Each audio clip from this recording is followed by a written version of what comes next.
Hello guys தான் என்னோடய first வீடியோன்றதுனால voice கொஞ்சம் அப்படி இப்படி தான் இருக்குது. பார்த்து கொஞ்சம் அட்ஜஸ்ட் பண்ணிக்குவாங்க. இந்த மான்வாவோட பேர் வந்து சாங் பேக். வீடியோவை ஃபுல்லாக பார்த்துட்டு நான் எந்த இடத்துல மிஸ்டேக் பண்ணுறேன் அப்படின்றத டைமை பின் பண்ணி கமெண்ட் பண்ணுங்க. நான் அடுத்த வீடியோவில் மிஸ்டேக்கை கொஞ்சம் குறைச்சிக்கிறேன். நான் சும்மா வளவலன்னு பேச விரும்பல. வாங்க வீடியோக்குள்ளே போகலாம். எபிசோட ஸ்டார்டிங்கில் ஜிங்சங் சிட்டியில் இருக்கக்கூடிய சாங் ஃபேமிலியை தான் வந்து காட்டுறானுங்க. இந்த ஃபேமிலி லாஸ்ட்டு 100 வருஷமாக எந்த ஒரு பிளாக் மார்க்குமே வாங்கினதில்லை. அது மட்டும் இல்லாமல் இந்த ஃபேமிலியில் இருக்கக்கூடிய எல்லாருக்குமே ஷார்ட் ஸ்கில் அப்படின்றது ரொம்பவே நல்லா தெரியும். அதுதான் இவங்களோட ப்ரைடும்ட்டு சொல்கிறானுங்க. இப்போ கரண்ட்டில் இருக்கக்கூடிய லீடரோட பட்ட பேர் அது மட்டும் வாயிலே நுழைய மாட்டேங்குது. அவரோட உண்மையான பேர் வந்து சாக் முஜி. அதை மட்டும் ஞாபகம் வச்சுக்கோங்க. இவன் தான் நம்ம கதையோட ஹீரோ. பேய்க்கு உன்னோட மூமெண்ட்டெல்லாம் ஸ்லோவாக இருக்குடா அப்படின்னு சொன்ன அடுத்த செகண்டேப்பா நான் ட்ரைனிங் பண்ண வந்து வரலாம் டஃப்பாக இருக்குது, என்னால் சுத்தமாக முடியல அப்படின்ட்டு வந்து சொல்கிறான். இதை கேட்ட ஃபேமிலியன்ட்டு பிடிச்சி கண்ணா பின்னான்னு வந்து திட்டுறாரு. பக்கம் இருக்கவங்களெல்லாம் பாரு 7 வயசு பையனை கூட பார்க்காம எப்படி திட்டிகிட்டு இருக்கான் அப்படின்ட்டு வந்து பேசுகிறானுங்க. பக்கத்தில் இருந்து ஒரு கோல்டான எனர்ஜி வந்து ரிலீஸ் ஆக யாரான்னு பார்த்தா சாங் ஃபேமிலியோட ஃபஸ்ட்டு சன்னு.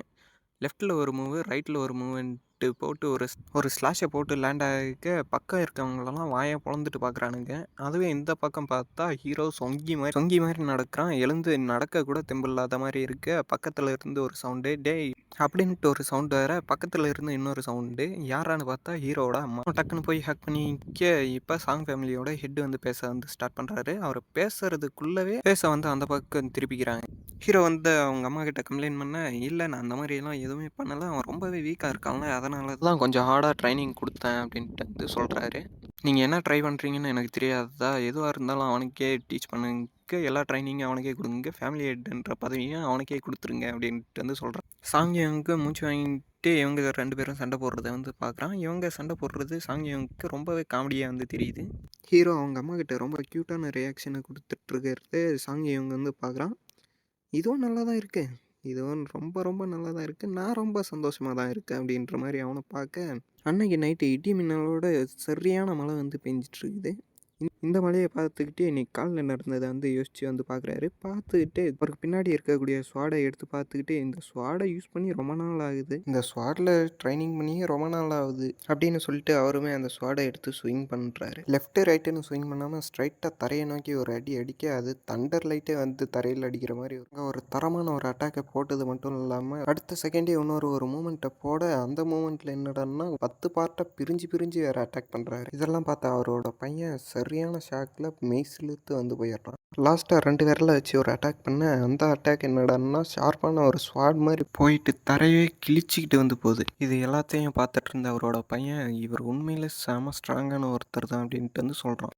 அவரும் மூச்சை வாங்கிட்டு நீ எப்படா வந்த அப்படின்ட்டு வந்து கேட்குறாரு. இப்போ தான் லாஸ்ட் அட்டாக் பண்ணும்போது வந்தேன். சரி சொல்லு எதுக்காக வந்த அப்படின்னு அவர் கேட்க, உங்களை தேடி ஒரு வயசான கிழவி ஒருத்தவங்க வந்திருக்காங்க, அதை இன்ஃபார்ம் பண்ணிட்டு போகலாம் அப்படின்ட்டு தான் வந்தேன் அப்படின்ட்டு இவனும் சொல்கிறான். அவரும் நின்றுட்டு நான் லாஸ்ட் அட்டாக் பண்ணதை நீ பார்த்த தானே, அது எப்படி இருந்துச்சு சொல்கிறியா கொஞ்சம் அப்படின்னு வந்து கேட்குறாரு. சாங்கி இவங்க எதுவும் சொல்லாத இருக்கிறத பார்த்துட்டு இவன் சின்ன பையன் இவனுக்கு போய் என்ன தெரியும். இப்போ தான் நம்ம பையன் வந்து சொல்ல ஆரம்பிக்கிறான். அந்த மூவ் வந்து எந்த காற்று மழை எது வந்தாலும் ஆடாமல் இருக்கிற ஆலமரம் மாதிரி இருந்துச்சு அப்படின்னு வந்து சொல்கிறான். இதை கேட்டவர் செமையாக சிரிச்சுட்டு அவர் கையில் இருந்த ஸ்வாடை வந்து தூக்கி போடுறாரு. இந்தா இதை நீயே வச்சுக்க அப்படின்னு சொல்லிட்டு கொடுத்தவரை பார்த்து சரியான ஷாக்கில், இதை ஃபேமிலி 8 மட்டும் வச்சுருக்கக்கூடிய ஒரு ஸ்வாடு, இது எதுக்கு என்கிட்ட வந்து தரீங்க அப்படின்னு அவரை பார்த்து கேட்க, இது ஜஸ்ட் ஒரு நல்ல ஸ்வாடு தான் அப்படின்ட்டு அவரும் கொடுத்துட்டு கிளம்பிடுறாரு. இந்த இடத்துல சீனை கட் பண்ணி அந்த கிழவிக்கிட்ட தான் வந்து காட்டுறானுங்க. கிழவியும் ஹீரோவோட அப்பா கிட்ட பேசுகிறாங்க. நான் புத்தருக்கு காணிக்கை செலுத்தணும்னு ஆசைப்பட்டேன், என் மகன் இது வரைக்கும் இல்லாத அளவுக்கு அவனையவே அர்ப்பணிச்சு, ஆனால் ஒரு நாள் என் மகனை போருக்கு கூப்பிட்டு போனாங்க.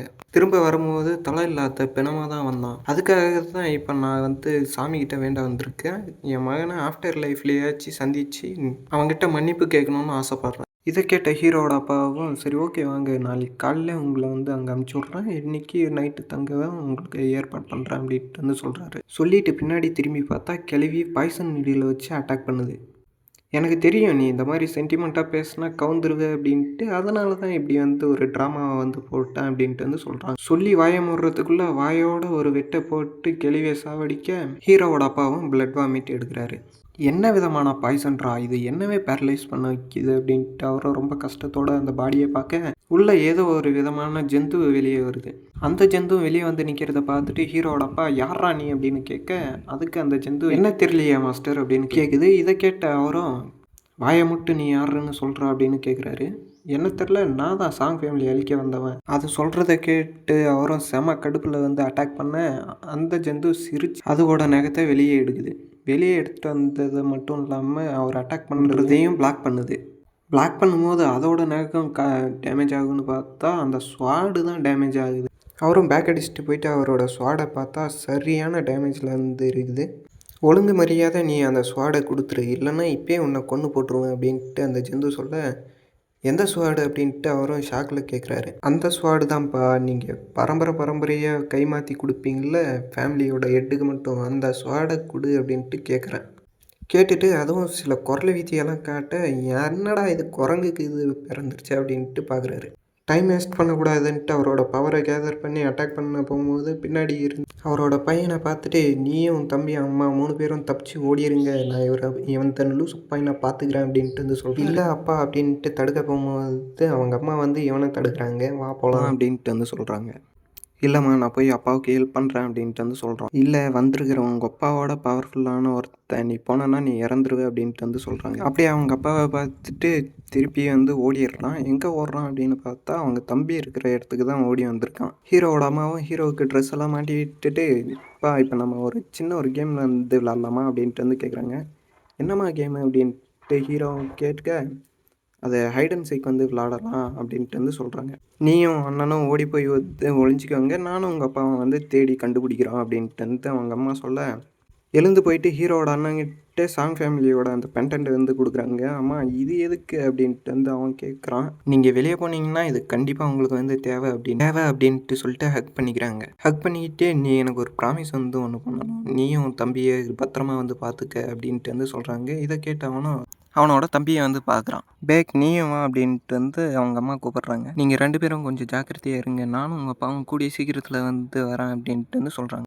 சாங்கியம், நீ தான் உன் தம்பியை பத்திரமா பார்த்துக்கணும், சேஃப்டியாக வந்து போயிட்டாங்க அப்படின்னு வந்து சொல்கிறாங்க. நீயும் எங்கள் கூடவே வரலாம்ல அப்படின்ட்டு வந்து பேக் கேட்குறான். இல்லைப்பா, நானும் உங்கள் அப்பாவும் உங்களை தேடிட்டு வந்து வரேன் அப்படின்னு சொன்னதும் சரிம்மா அப்படின்ட்டு வந்து பார்த்து போயிட்டாங்க. 2 பேரும் சேஃபாக இருங்க அப்படின்ட்டு வந்து சொல்லிட்டு அந்த டனலையுமே மூடிடுறாங்க. இந்த இடத்துல பார்த்தீங்கன்னா தெரியும், அவன் கூட்டிகிட்டு போகல, இழுத்துட்டு வந்து போகிறான்.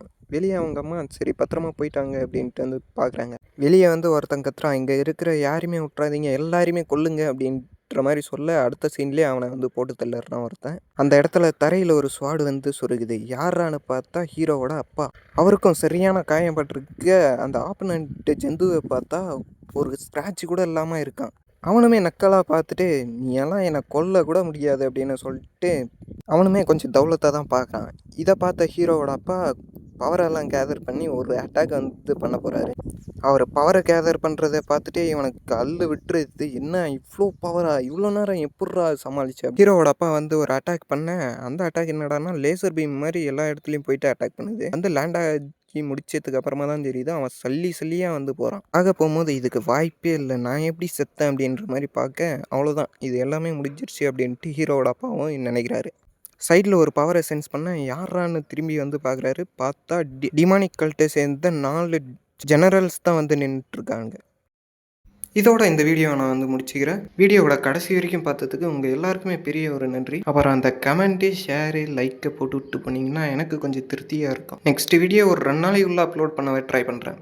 பார்த்து கொஞ்சம் பண்ணிக்கோங்க.